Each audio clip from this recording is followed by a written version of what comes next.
Ed Miliband, there's been a lot of discussion in recent weeks about whether you and the party as a whole are pro or anti-business. What will you do to support existing businesses in Lincoln and encourage new ones to set up in the city? Well, we're pro-business, but we're not in favour of business as usual. That's why we've got to change the country. We've got to change the country so it works for working families and businesses again. And we'll make some very specific changes to help business. We'll cut business rates for small firms in Lincoln. That'll make a huge difference because so many businesses are saying to me that they're finding that their rents are now actually less than their business rates. Their business rates are even greater.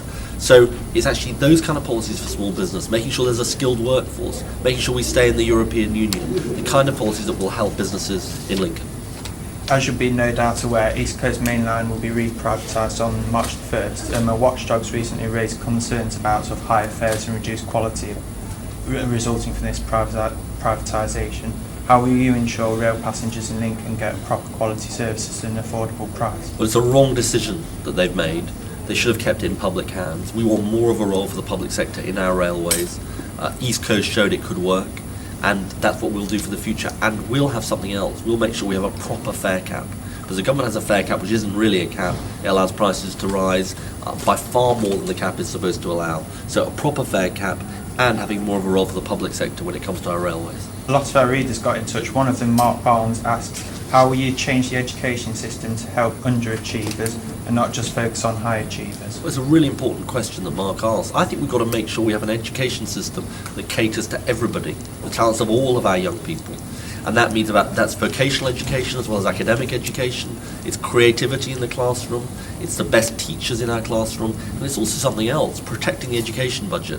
Labour's actually set out a plan to protect the education budget, while the Conservatives would cut the education budget in the next Parliament with real damage to our young people. And finally, lots of our readers have been in touch. They're concerned about immigration over the past decade and how that affected community cohesion in Lincoln.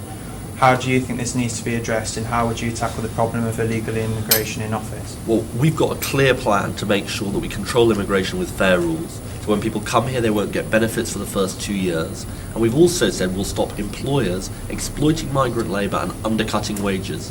So employers who don't pay the minimum wage, who recruit only from abroad, who put 15 people in a house, we've got to stop those practices, and a Labour government will. And we'll also make sure we clamp down on illegal immigration. Because actually we need more staff in the border agency to properly monitor and properly stop illegal immigration happening.